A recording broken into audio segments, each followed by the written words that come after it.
अच्छा, आज हम बेसिक अकाउंटिंग टर्म्स की क्लास नंबर 3 पे हैं। ठीक है, तो इस चैप्टर को जल्दी से जल्दी ख़त्म करते हैं और प्रैक्टिकल पे आते हैं। तो बेसिक अकाउंटिंग टर्म्स में अब तक हमने क्या देखा था? कैपिटल एक्सपेंडिचर क्या होता था, जिसका फ़ायदा मुझे 1 साल से ज़्यादा तक हो। ठीक है, और जो एक्विजिशन ऑफ एसेट में करा जाए, मतलब plant and machinery, land and building वगैरह मैंने खरीदी थी। ठीक है, 1 साल से ज़्यादा का बेनिफिट होता था। फटाफट रिकॉल करते हैं जी। रेवेन्यू एक्सपेंडिचर क्या होता था? जिसका बेनिफिट मुझे 1 साल से कम तक होता था। ठीक है, ज़्यादा बेनिफिट नहीं होता था।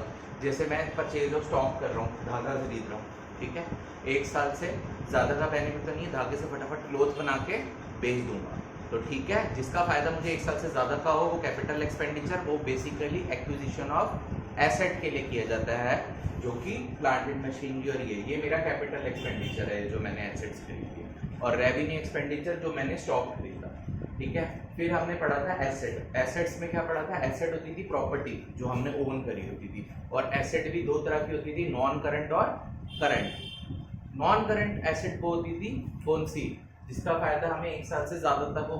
ठीक है, जैसे मैंने तुम्हें उसमें बताया था, यही land and building, plant and machinery. अच्छा, कैपिटल एक्सपेंडिचर से ही नॉन करंट एसेट खरीदी जाती है। कैपिटल एक्सपेंडिचर भी जिसका फायदा मुझे 1 साल से ज़्यादा तक हो, और नॉन करंट एसेट भी जिसका फायदा मुझे 1 साल से ज़्यादा तक हो। रेवेन्यू एक्सपेंडिचर से मैंने करंट एसेट खरीदी जिसका फायदा मुझे विद इन 1 ईयर हो जाए। ठीक है, जैसे मैंने धागा खरीदा। तो ये सारी बातें हमने पीछे पढ़ी थी। अब फटाफट इस पे आते हैं। अब हम पढ़ते हैं स्टॉक क्या होता है। स्टॉक भी एक एसेट है कंपनी की। एसेट होती है कौन सी? टेंजिबल एसेट है। ठीक है, जिसको हम छू सकते हैं। अच्छा, टेंजिबल एसेट है, लेकिन उसका पर्पस क्या होता है? रीसेल करने का। पर्पस क्या होता है? मैं उसे फटाफट रीसेल करूं या प्रोडक्शन करूं फिनिश। मतलब अच्छा, ये वाली बैलेंस शीट याद रखना। बैलेंस शीट होती है जिसमें एसेट साइड बराबर होती है लायबिलिटी साइड के। ठीक है, एसेट साइड में क्या क्या आता है तुम्हारा? सारी चीजें जहां पे मैंने इन्वेस्टमेंट की है, जहां से पैसा आया, वो होती है लायबिलिटी साइड। याद है, कैपिटल ओनर ने जो मैंने लगाई थी। ये बैलेंस शीट हमेशा हमारा बेस रहेगी इस चैप्टर को, इस मतलब इसमें समझाने का। मैंने क्या किया था? पैसा लगाया था बिजनेस में, उसे क्या कहते थे? कैपिटल। अगर ओनर पैसा लगाता था बिजनेस में, उसे क्या कहते थे? कैपिटल। और पैसा कहां से लिया था मैंने? बैंक लोन से। बैंक लोन लिए थे 5 करोड़ के। 15 करोड़ मेरे पास आए। फिर मैंने कहाँ खर्चा किया? कैपिटल एक्सपेंडिचर में, जो कि 3 करोड़ और 5 करोड़ का कैपिटल एक्सपेंडिचर किया था। और रेवेन्यू एक्सपेंडिचर क्या किया था? 3 करोड़ का स्टॉक खरीदा था। ठीक है, तो ये बैलेंस शीट हमेशा याद रखना। अब बैलेंस शीट से हमें बात याद आई कि स्टॉक क्या होता है। स्टॉक भी, ये देखो धागा बड़ा है, ये भी स्टॉक है। स्टॉक क्या था? जो प्रॉपर्टी है किसकी? एंटरप्राइज की। एंटरप्राइज मतलब business entity, D Sharma manufacturing unit की प्रॉपर्टी है, जो रीसेल पर्पस के लिए हो या production of finish goods. Finish good क्या होते हैं? पहले फटाफट बात करते हैं। जैसे मैंने तुम्हें यहाँ पे बताया था कि मैं किसका काम करता हूँ? क्लोथिंग का। ठीक है ना, मेरा बिजनेस किसका क्या था? बिजनेस मेरा क्लोथिंग का था बिजनेस। ठीक है, अब मेरे को क्लोथिंग के लिए क्लोथ बनाना है, मुझे तो एक क्लोथ बनाना है। उसके लिए क्या क्या रिक्वायरमेंट होगा? धागा लूंगा। तो धागा जो मैं ले रहा हूँ, क्लोथ इज मेरा फिनिश गुड। फिनिश मतलब पूरा काम कर दिया, फिनिश्ड हो गया। तो क्लोथ मेरा फिनिश गुड है, जिसको मैंने बना के बेचना है। और धागा मेरा क्या हुआ? जो गुड्स यूज हो रहा है फिनिश गुड को बनाने के लिए, वो होता है रॉ मटेरियल। तो धागा इज माय रॉ मटेरियल। यहाँ पे धागा कितने का खरीदा था मैंने? याद करो, 3 करोड़ का। ठीक है, ये मेरा क्या है? सीआर मतलब हो गया करोड़, या यूं लिख देते हैं। ठीक है, 3 करोड़ का धागा खरीदा। इसलिए खरीदा था फिनिश गुड, क्लोथ बनाने के लिए। अच्छा, तो ये बात तुम्हें समझ में आई होगी। धागे से क्लोथ बनाते हैं। ठीक है, पहले तो ये हो गया रॉ मटेरियल। क्या हो गया? धागा, जो कि क्लोथ बनाने के लिए पूरा हुआ। और क्लोथ क्या हुआ मेरा? जो क्लोथ हुआ वो क्या हुआ? वो हुआ फिनिश गुड। यहाँ पे क्लोथ कुछ बचा नहीं था, लेकिन बच जाता है। जैसे मेरा कुछ मैंने क्लोथ बना लिया 1 करोड़ का, वो बिका नहीं, वो क्लोजिंग स्टॉक में आ जाता है। वो हम आगे डिटेल में पढ़ेंगे, लेकिन तुम यहाँ पे धीरे धीरे बेसिक चीज सीखो। जो गुड्स मेरा यूज हो रहा है फिनिश गुड्स को बनाने के लिए, वो क्या कहलाता है? रॉ मटेरियल, कच्चा माल इसे हिंदी में कहते हैं। धागा मेरा रॉ मटेरियल है, और पूरा मटेरियल क्या है? क्लोथ। ठीक है, क्लोथ मेरा पूरा मटेरियल है, कपड़ा बन के तैयार हो गया। ठीक है, कपड़ा बन गया। कपड़ा बन गया, धागा मेरा रॉ मटेरियल। तो वर्क इन प्रोग्रेस क्या होता है, आधा बना हुआ क्लोथ। आधा क्या होता है, जैसे मान लो आधा क्लोथ व्यू हुआ है और आधा हुआ ही नहीं, मतलब आधा हुआ, आधा बना हुआ, ठीक है। जैसे क्लोथ पूरा वूवन, जैसे वो चरखा चलाते थे गांधी जी, उससे क्लोथ बनाते थे ना कॉटन, तो वैसे पूरा क्लोथ नहीं बना, आधा बना, वीव पूरा हुआ ही, पूरा हमने सिलाई, तो आधा बना हुआ क्लोथ हो गया हमारा वर्क इन प्रोग्रेस। तो याद रहना स्टॉक क्या होता है, स्टॉक में ये तीनों चीजें आएंगी। अभी मेरी बैलेंस शीट में स्टॉक किसका सिर्फ पड़ा था, धागे का।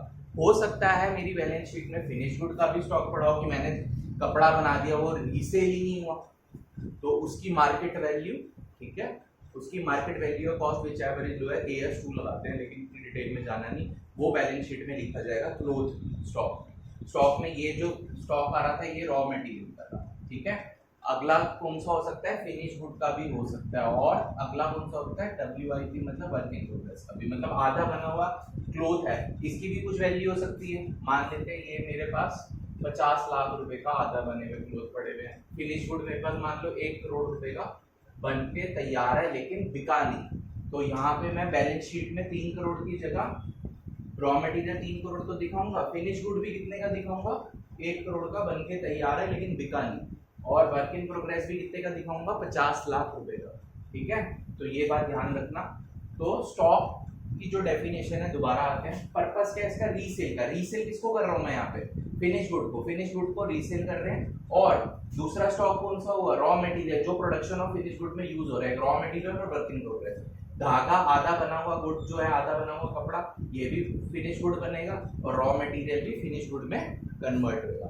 तो स्टॉक 3 तरह के हैं, कौन कौन से सीखे हमने, रॉ मटेरियल जो कि फिनिश गुड में लगता है, जो मेरा इसमें एग्जांपल में क्या था, धागा था, धागा यूज हो रहा है फिनिश गुड में। वर्क इन प्रोग्रेस आधा बना हुआ गुड, आधा ही कपड़ा बना है, और फिनिश गुड मेरा था कपड़ा। तो यहाँ पे हमने स्टॉक को पूरा कवर किया। अब हम आगे बात करते हैं, स्टॉक तो पूरी कंप्लीट हो गई है, अब हम आगे किसकी बात करते हैं, परचेज। अच्छा, स्टॉक इस वजह से बताया, परचेज टर्म। अब ना तुम यहाँ पे अकाउंट्स में तुमने अकाउंटिंग इक्वेशन पढ़ी होगी, परचेज अकाउंट खोल रहे हैं, सेल्स अकाउंट खोल रहे हैं, बहुत तरह के कैपिटल अकाउंट खोल रहे हैं, तो इस वजह से बेसिक अकाउंटिंग टर्म में हर अकाउंट जो ओपन होगा उसका मतलब बता रहे हैं। अब परचेज क्या होती है, परचेज है buying of raw material. Raw material का जो मैं अगर खरीदारी करूंगा, किसके लिए, for the production of finish good. अब यहाँ पे मेरा रॉ मटेरियल क्या था, धागा मैंने खरीदा है 3 करोड़ का, क्या कहा मैंने, धागा अगर मैंने 3 करोड़ का खरीदा है तो वो मेरी परचेजेस होएगी, याद रहेगी बात, धागा अगर मैं 3 करोड़ का खरीद रहा हूँ तो वो मेरी परचेजेस होएगी। अच्छा, जरूरी थोड़ी है कि 3 करोड़ का खरीदा और वो बिका ही नहीं। 3 करोड़ यहाँ पे मान लो मैंने शुरुआत में खरीदा था 5 करोड़ का धागा, ठीक है, 5 करोड़ में से 2 करोड़ का फिनिश गुड बन के तैयार होकर बिक गया, बचा कितने का, 3 करोड़ का धागा अभी भी बचा, अभी इससे मैंने फिनिश गुड बनाया ही नहीं। तो जो रॉ मटेरियल मैं खरीद रहा हूँ, buying of raw material for the producing of finish good, उसके लिए हम टर्म यूज करेंगे परचेजेस, ठीक है।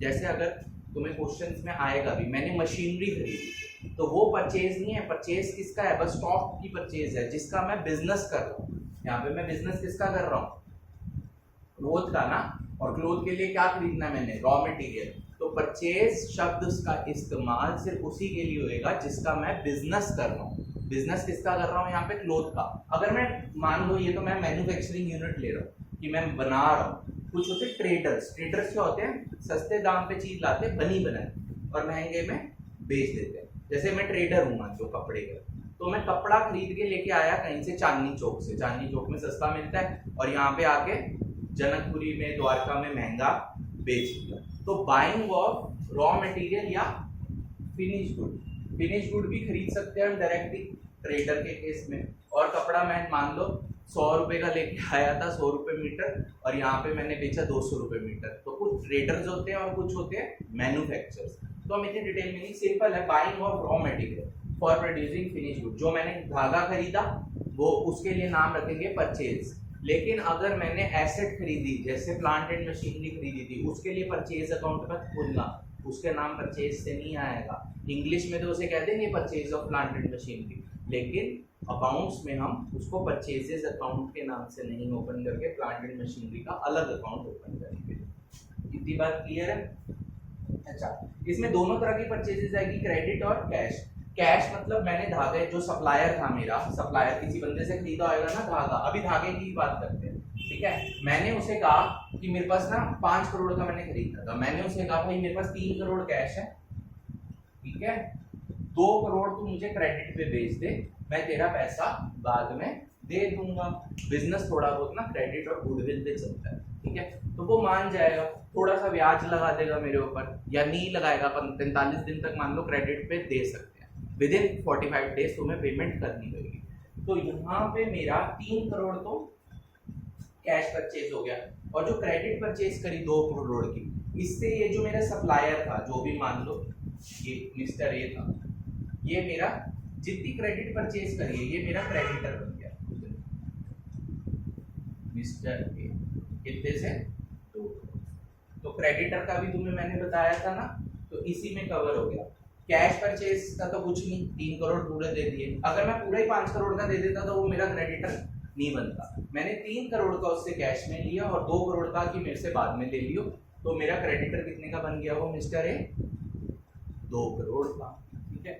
अब आते हैं परचेज रिटर्न के ऊपर। मान लो मैंने 5 करोड़ का गुड़ खरीदा था, उसमें से मेरे को 1 करोड़ का पसंद नहीं आया क्योंकि वो डिफेक्टिव था, मतलब कपड़ा बीच में से छिजा हुआ था, समझ में आ रही बात।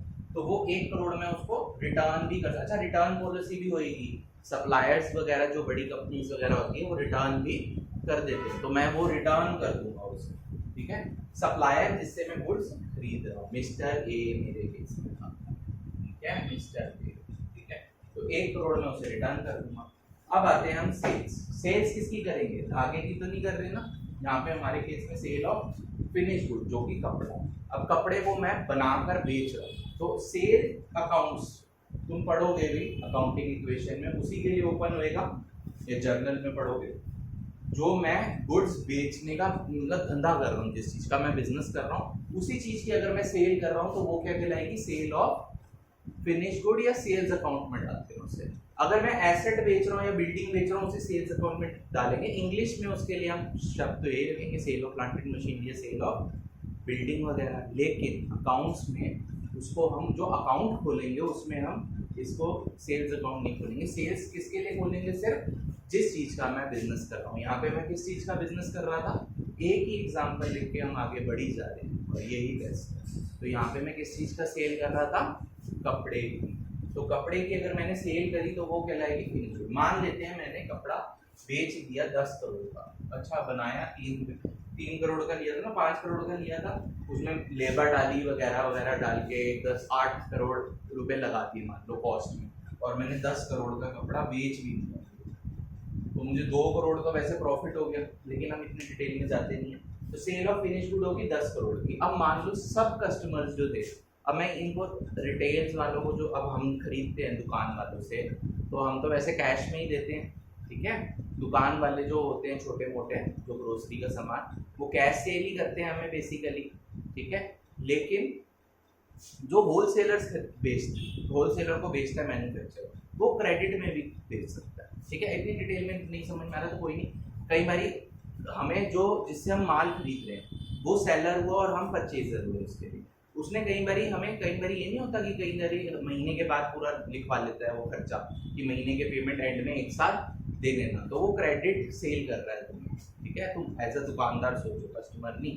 तो क्रेडिट सेल होगी कि जो मैं उधार पे बेच रहा हूँ। मान लेते हैं 10 करोड़ का मैंने बेचा, जिसमें से 8 करोड़ तो मैंने कैश सेल करी और क्रेडिट सेल करी 2 करोड़ की। मैंने कस्टमर को कहा कि विद इन 60 डेज की क्रेडिट लिमिट दे देता हूँ मैं, जैसे 60 डेज को दे देता हूँ, 60 डेज बाद वो पेमेंट मुझे वापस कर देगा।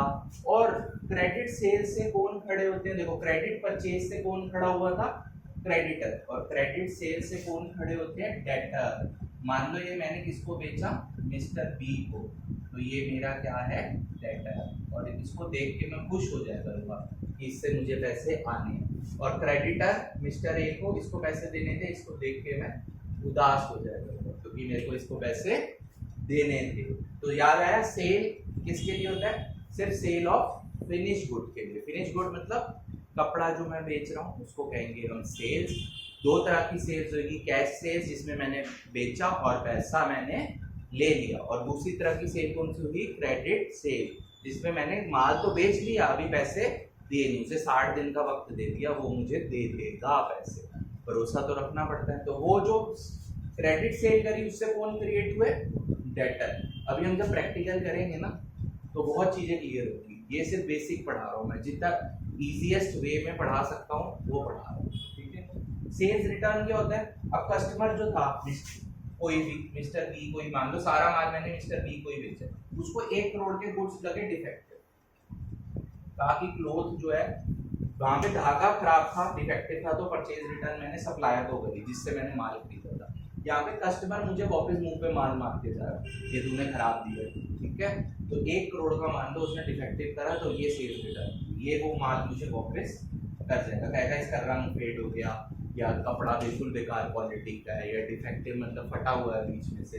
तो कस्टमर अगर मुझे रिटर्न कर रहा है वो सेल रिटर्न, अगर सप्लायर जिससे मैंने खरीदा वो उसको मैं रिटर्न कर रहा हूँ। यहाँ पे मैं रिटर्न अगर करता हूँ सप्लायर को, मैं देखो बीच में हूँ, ठीक है, यहाँ से मैं परचेज कर रहा हूँ, ठीक है, देखो यहाँ ये देखो ये मैं बेचारा, ठीक है, ये है, यहाँ से मैं परचेज कर रहा हूँ मिस्टर ए से, मान लो, ठीक है, मिस्टर ए से मैंने क्रेडिट परचेज भी करी है और कैश परचेज भी करी है, और मैं बेच किसको रहा हूँ, मिस्टर बी को, ठीक है।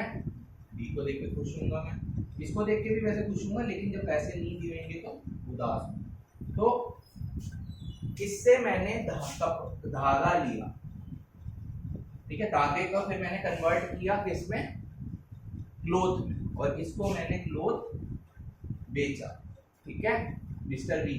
तो ये मेरा हुआ कस्टमर, ठीक है, और ये मेरा हुआ सप्लायर।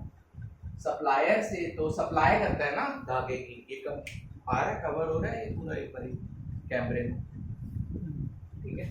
सप्लायर से मैंने धागा खरीदा और धागे को क्लोथ में कन्वर्ट करके किसको बेचा, कस्टमर को। अब कस्टमर को माल पसंद नहीं आया, ये सेल करी है मैंने और ये मैंने परचेज करी। कस्टमर को अगर माल पसंद नहीं आया तो वो मुझे क्या दे देगा, जो सेल्स का उल्टा सेल्स रिटर्न, ठीक है। यहाँ पे मैंने धागा कितने का बेचा था, 10 करोड़ का बेचा, इसमें से 1 करोड़ इसको पसंद नहीं आया तो वापस दे दो। वहाँ पे मैंने कितने का बेचा था, हाँ सॉरी फिनिश गुड क्लोथ बेचा था, 5 करोड़ का धागा लिया था और मेरे को 1 करोड़ का धागा पसंद नहीं आया था और मैंने वो वापस कर दिया था, ठीक है। तो परचेजेस सप्लायर से की जाती है और सेल्स किसको करी जाती है, कस्टमर को। देखो यहाँ से मैं ले रहा हूँ और यहाँ पे बना के इसको बेच रहा हूँ, ठीक है। पैसा देखो यहाँ से गया मेरे हाथ से जब मैंने माल लिया, और यहाँ से मेरे को पैसा आया। जैसे अगर मैं तुम्हें ट्यूशन क्लासेस बेचूं तो तुम मेरे क्या हुए, कस्टमर हुए ना, तो वही बात है। चलो तो ये सम अप करते हैं हम फटाफट। स्टॉक हमने पढ़ा, स्टॉक 3 तरह के होते हैं, raw material, work in progress और फिनिश गुड। रॉ मटेरियल तुम्हें समझ में आएगी धागा, और फिनिश गुड तुम्हारा हो गया क्लोथ। परचेज क्या होता है, परचेज अकाउंट होता है जो मैं रॉ मटेरियल को खरीद रहा हूँ, किससे खरीद रहा हूँ, सप्लायर से, किसके लिए, फिनिश गुड बनाने के लिए। जो धागा खरीदा उसके लिए परचेज हो गया, और सेल किसके लिए यूज करूंगा, जो मैंने क्लोथ बेचा उसके लिए सेल, और परचेज रिटर्न हो गया जिससे मैंने धागा खरीदा था, मुझे पसंद नहीं आया वो धागा तो मैंने उसको रिटर्न कर दिया, और सेल्स रिटर्न हो गया जिस कस्टमर को मैंने सेल करी थी उसको पसंद नहीं आया उसको रिटर्न कर दिया। अब आगे आते हैं इस तरफ, कैमरा थोड़ा इस तरफ देखो। क्रेडिटर्स क्या होते हैं, क्रेडिटर्स होते हैं बिजनेस एंटिटी के लिए। बिजनेस एंटिटी मतलब मेरी जो मैन्युफैक्चरिंग यूनिट, ये पर्सन होता है क्रेडिटर, बिजनेस ने जिन्हें पैसा देना है, ठीक है, देनदार होते हैं, सॉरी वैसे तो लेनदार हुआ, देनदार, हाँ लेनदार होता है जिसने बिजनेस से पैसा लेना है, ठीक है, और डेटर हो गए देनदार जिसने बिजनेस को पैसा देना है। तो बिजनेस एंटिटी ओज मतलब देना है किसको, पर्सन को, अगेंस्ट क्रेडिट परचेजेस। अभी याद आया ये एग्जांपल, दोबारा इस तरफ कैमरा करना। जैसे मैंने मिस्टर ए से गुड्स खरीदे थे कितने के, 2 करोड़ के, क्रेडिट पे, ठीक है, क्रेडिट पे कैमरे में आ रहा है, ठीक है, 2 करोड़ के क्रेडिट पे। तो मेरे को उसको पैसा क्या करना था, देना था, ठीक है, इसने मेरे से एक तरह से पैसा लेना था, तो ये हो गया क्रेडिटर। सिंपल बात, जिसको मेरे को पैसे देने हैं। अगर बिजनेस के पॉइंट ऑफ व्यू से देखें तो इसे लेनदार देनदार की जगह हम कहेंगे ये देनदारी है मेरी, मेरे को देनी है, ठीक है, देनदारी, और ये लेनदारी जिससे मैंने पैसे देने। तो मैंने किसको, मिस्टर ए को पैसे देने थे 2 करोड़। अगेन देखो दोबारा, business entity D Sharma and units की owes amount to a person, person में क्रेडिटर है against credit purchases, credit purchase of goods और सर्विसेज। क्रेडिट परचेज मैंने करी थी, इससे कितने की करी थी, 2 करोड़ की, 2 करोड़ की क्रेडिट परचेज करी थी। तो ये मेरा 2 करोड़ का मिस्टर ए क्या है, यहाँ पे क्रेडिटर है, इससे मेरे को पैसे इसको देने हैं। और डेटर था, याद आया, कस्टमर बी, इसको, इससे मैंने 2 करोड़ की क्रेडिट सेल करी थी, इससे मुझे पैसे लेने हैं। देखो खुश हो गया मैं डेटर को देख के, उदास हो गया क्रेडिटर को देख के। तो मिस्टर बी से पैसे लेने हैं तो वो डेटर, और मिस्टर ए को पैसे देने हैं तो वो क्रेडिटर। अब आते आगे, बैड डेट्स क्या होते हैं। डेटर मान लो मिस्टर बी को कितने पैसे लेने थे मैंने, 2 करोड़। मिस्टर बी की फाइनेंशियल पोजीशन हो गई खराब, ठीक है, फाइनेंशियल पोजीशन मतलब क्या हुआ, उसका घर बार मतलब ऐसे डूब गया, बिजनेस बिजनेस नहीं, मतलब मिस्टर बी कस्टमर था, कोई भी काम करता था, बंदे की नौकरी छूट गई या बंदे ने लोन लिया हुआ था मार्केट से, तो वो बिल्कुल ही खराब हालत होगी उसकी। तो वो डेटर से जो मैं पैसा रिकवर नहीं कर पा रहा। अब मिस्टर बी से मैं पैसा, मिस्टर बी से 2 करोड़ लेने थे ना मैंने, वो पैसे मैं नहीं ले पा रहा, तो वो मेरे लिए हो जाएगा बैड डेट। बैड डेट मतलब बैड डेटर्स, जो डेटर से मैं पैसा नहीं ले पाता। यहाँ पे मिस्टर बी से मुझे 2 करोड़ लेने थे और मैं उससे पैसा नहीं ले पा रहा, उसको कह देते हैं बैड डेट्स। आ जाओ इनसॉल्वेंट का मीनिंग पढ़ते हैं और सॉल्वेंट का, बस खत्म करते हैं। इनसॉल्वेंट क्या होता है, जैसे मिस्टर बी था, उसको ना उस दिवालिया घोषित होना होता है, हिंदी में कहते हैं, ठीक है। मिस्टर बी पैसा देने में नाकामयाब हो रहा है, ठीक है।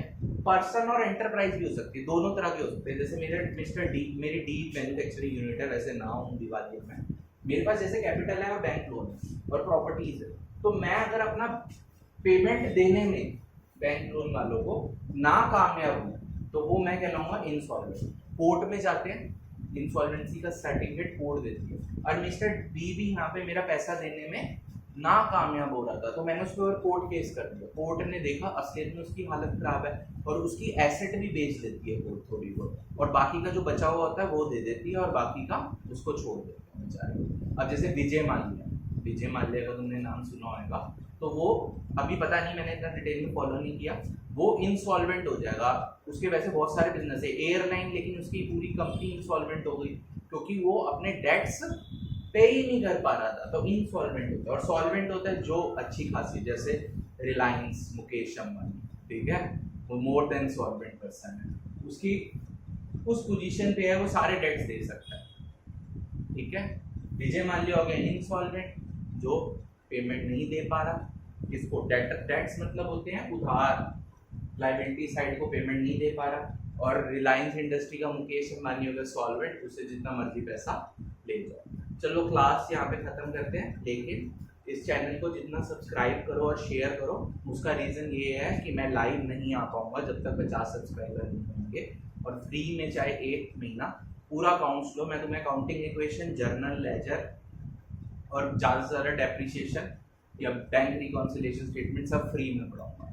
तुम जितना ज़्यादा सब्सक्राइब और शेयर करोगे मेरे लिए भी बेटर है और तुम्हारे लिए भी। खत्म।